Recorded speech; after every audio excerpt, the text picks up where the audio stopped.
રાધે રાધે, જય સિયારામ. આપણે આજે પાછો વૃંદાવનનો મહિમા ચાલુ કરવાનો છે. કારણ કે હું પાછી વૃંદાવન મહિમાની ચોપડી લઈ આવ્યો. એના વગર હું રહી શકતો નહોતો. એટલે કાલે પાછી વૃંદાવન મહિમાની ચોપડી લઈ આવ્યો, એટલે એમાંથી જ આપણે શ્લોક લઈએ. સભી લોગો કે લીએ बिना कोई प्रयत्न किए निश्चय पूर्वक श्री कृष्ण चरणों में एकांत अनुराग की प्राप्ति किस जगह पर होती है. मतलब તમારા જીવનમાં કોઈ રૂકાવટ ન આવે અને નિશ્ચય પૂર્વક જો તમારે કૃષ્ણ ચરણની પ્રાપ્તિ કરવી હોય, ભગવાન શ્રી કૃષ્ણના પ્રેમની પ્રાપ્તિ કરવી હોય અને નિશ્ચિત રૂપે પ્રાપ્તિ કરવી હોય તો કઈ જગ્યાએ થશે? એવી કઈ જગ્યા છે કે જ્યાં નિશ્ચિત રૂપે કૃષ્ણ પ્રેમની પ્રાપ્તિ થઈ શકે છે? બોલો, કઈ વૃંદાવન ધામ છે.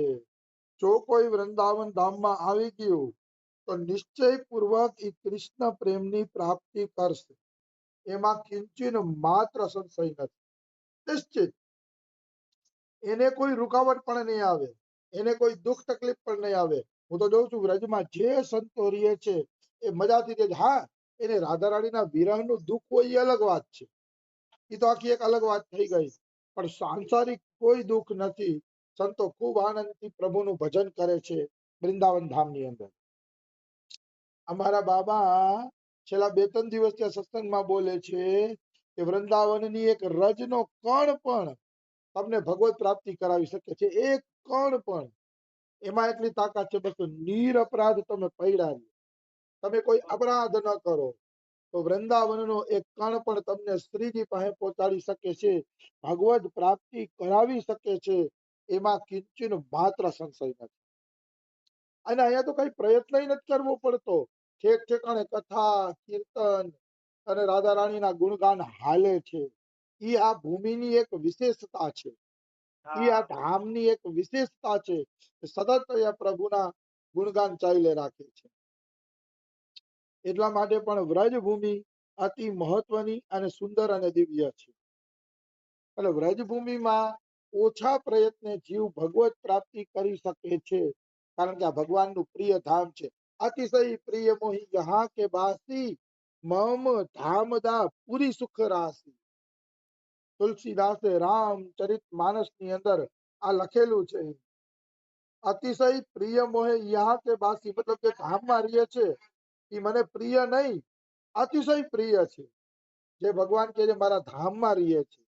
તો આ રામાયણની ચોપાઈ છે. અતિશય પ્રિય મોહે યહાં કે બાસી, મમ ધામદા પૂરી સુખ રાશી. મારી અયોધ્યા પુરી મારું ધામ દેવા વાળી છે. મમ ધામદા, મમ ધામદા એટલે મારું ધામ દેવા વાળી છે આ અયોધ્યા પુરી. આવી વસ્તુ છે. એટલે કહેવાનો ભાવ શું છે? ધામ ભગવાનને અતિશય પ્રિય છે, ધામ વાસી પણ ભગવાનને અતિ પ્રિય છે. એ બધા એને અતિશય પ્રિય છે. આવી વસ્તુ છે. તો નિર્વિઘ્ન ભગવત પ્રાપ્તિ કરવી હોય તો કૃષ્ણના ચરણ કમળની તો વ્રજધામ સર્વશ્રેષ્ઠ છે. કાલે અમારા બાબા સત્સંગમાં કહેતા હતા કે સર્વ ત્યાગી આહાર કર્તવ્ય, મતલબ સર્વ ત્યાગીનો એ ક્યાં ત્યાગ કરીને વાસ કરવો જોઈએ બતાવો. જેને સર્વસ્વ ત્યાગ કરી દીધો છે એને કઈ જગ્યાએ રહેવું જોઈએ? કઈ જગ્યાએ રહેવું જોઈએ? તો કે સર્વ ત્યાગીએ વૃંદાવનમાં વાસ કરવો જોઈએ. જેને સર્વ ત્યાગ કર્યો છે, કઈ રાખ્યું નથી આ તે, એને ખરેખર વ્રજ ભૂમિની અંદર નિવાસ કરવો જોઈએ. વ્રજભૂમિ નિવાસ એના માટે શ્રેષ્ઠ છે. હા ભાઈ, જેને હવે સંસાર જોતો જ નથી, સર્વસ્વ ત્યાગ કરવું છે, એના માટે બેસ્ટ જગ્યા તો ભગવાનનું ધામ જ હોઈ શકે. ભગવાનના ધામથી સુંદર જગ્યા બીજી એકેય હોય જ ન શકે. એક ચરિત્ર જો કે હું લેવાનો જ છું, જગદીશદાસ બાબા. જગદીશદાસ બાબા આ જ ચોપાઈ બોલીને કહે છે કે સર્વ ત્યાગીએ કઈ જગ્યાએ નિવાસ કરવો જોઈએ? તો કે સર્વ ત્યાગીએ વૃંદાવનમાં નિવાસ કરવો જોઈએ. જે સર્વ ત્યાગી છે, તો જેની પાસે પૈસા છે, જે પૈસા લઈને આવ્યા છે વ્રજમાં, શું એને નિવાસ કરવાનો અધિકાર નથી?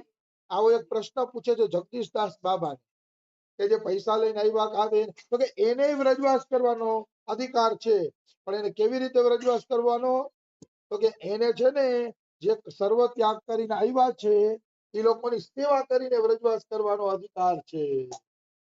એને એ લોકોની સેવા કરવી પડશે.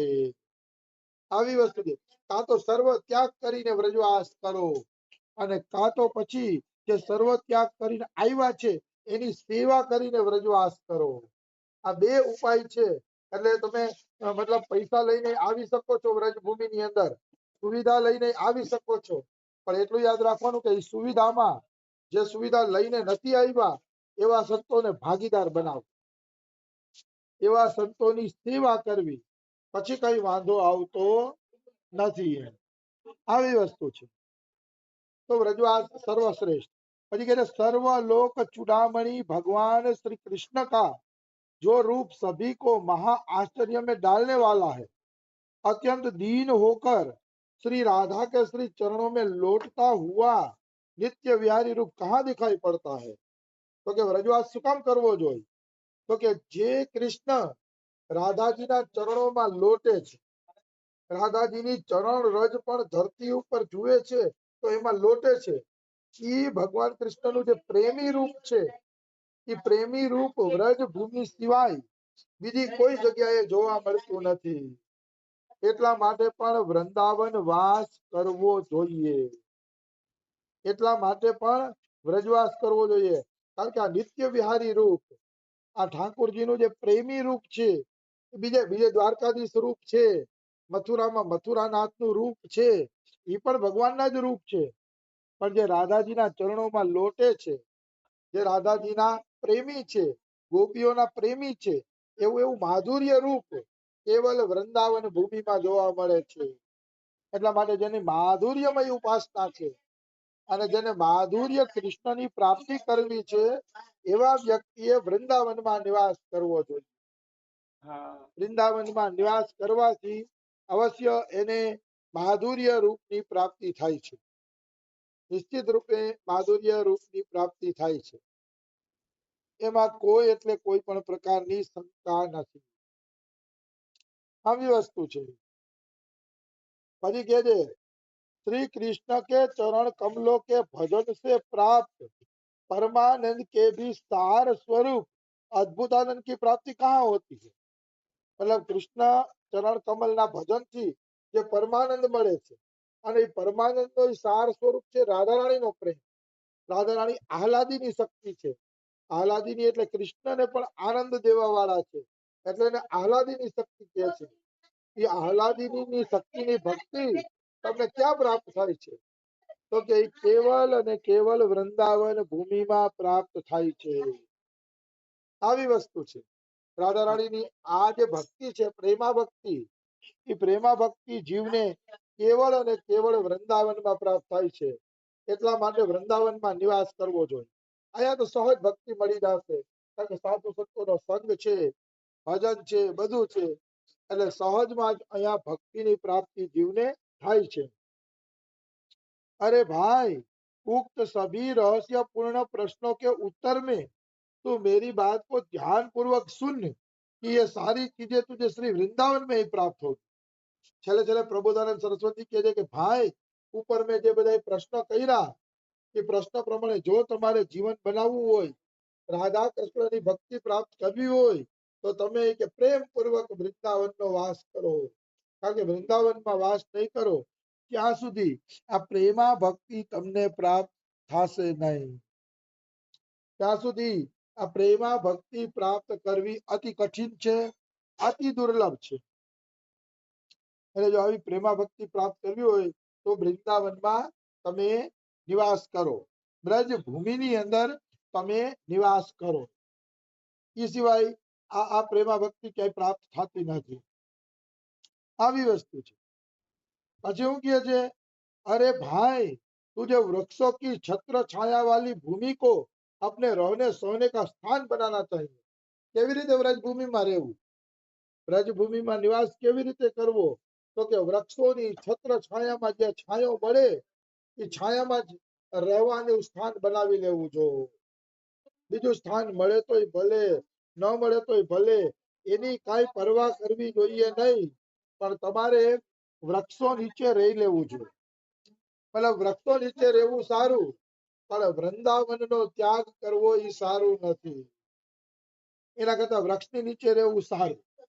એક એક દિને એક એક વૃક્ષ તલે વાસ, કભુ કભુ ચણવા ચણવા કભી ઉપવાસ.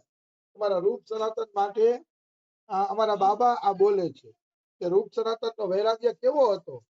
એક એક વૃક્ષ તલે એક એક દિન વાસ, એક એક વૃક્ષની નીચે એક એક દિવસ રહેતા. એ વૃક્ષમાં મમતા નો થઈ જાય એટલે એક દિવસ માટે એક વૃક્ષની અંદર રહેતા. એક એક વૃક્ષ તલે એક દિન વાસ, કભુ ચના ચરવણ કભુ ઉપવાસ. ક્યારેક તો ચણા ચરવણ જ ખાવા મળતું અને ક્યારેક ઉપવાસ પણ કરવો પડતો. ઉપવાસ કરવો પડે ભાઈ, એમ સહેલું નથી બ્રજભૂમિમાં રહેવું. મનુષ્યને જો ભોજન ન મળે તો ઉપવાસ પણ કરવો પડે છે. અને મારો રહેવા માટે મકાન નથી તો વૃક્ષો નીચે રહી જાવ. તો ભૂખ લાગે તો શું કરવાનું? તો કે ભૂખ લાગે ત્યારે ગામ ગામમાં જઈને ભિક્ષા માંગીને મધુકરીનું ભોજન જમવું. ગામડે ગામડે જઈને જ્યાં જ્યાં ઠાકોર સેવા થતી હોય એવા ઘરે જઈને મધુકરી લેવી જોઈએ. અને જ્યારે પ્યાસ લાગે ત્યારે યમુના જળનું સ્વચ્છ જળ પી લેવું જોઈએ. ત્યારે તરસ લાગે ત્યારે યમુના પાન કરવું જોઈએ. બસ રોટી કપડા ને મકાન તને તમને મળી ગયું. હવે તો મારે શેની જરૂર? રોટી કપડા અને મકાન તને વસ્તુ તમને મળી ગઈ પછી તમારે બીજું શું લેવાની જરૂર છે? આવી વસ્તુ છે. એટલે રોટી કપડા ને મકાન ત્રણ જ વસ્તુની જીવને જરૂર પડે છે. તો વૃક્ષ નીચે તમને મકાન મળી ગયું, ભિક્ષામાં રોટી મળી ગઈ અને તરસ લાગે ત્યારે યમુનાજી મળી ગયા. આ ત્રણેય વસ્તુ તમને મળી ગઈ. હવે તમારે બીજી કોઈ વસ્તુની જરૂર રહેતી નથી. નિશ્ચિત એમાં કોઈ એટલે તો કે વસ્ત્ર ઢાંકવા માટે, શરીર ઢાંકવા માટે, તો કે શરીર ઢાંકવા માટે વ્રજવાસીઓના ફાટેલા ટુકડા લઈ અને પછી શરીરને ઢાંકી લ્યો.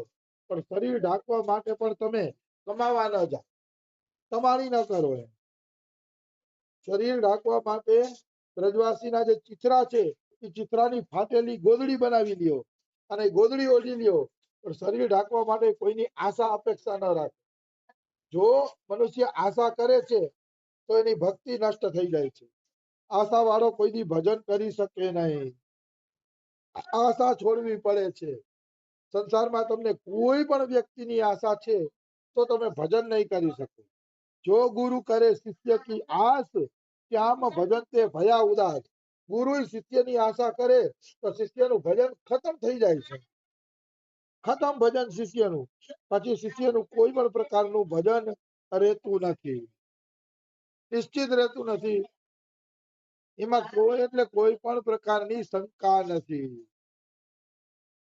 આવી વાત છે.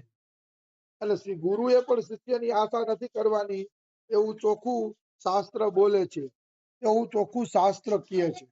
નહીતર એનું પણ ભજન છે એ નષ્ટ થઈ જશે, નિશ્ચિત નષ્ટ થઈ જશે. એમાં કિંચિત માત્ર સંશય નથી. આવી વસ્તુ છે. તો કે આ રીતે વ્રજમાં રહ્યો અને કોઈ સન્માન કરે તો એને ઝેર માનો અને અપમાન કરે તો અમૃત માનો. અપમાનને અમૃત માનીને હાલો.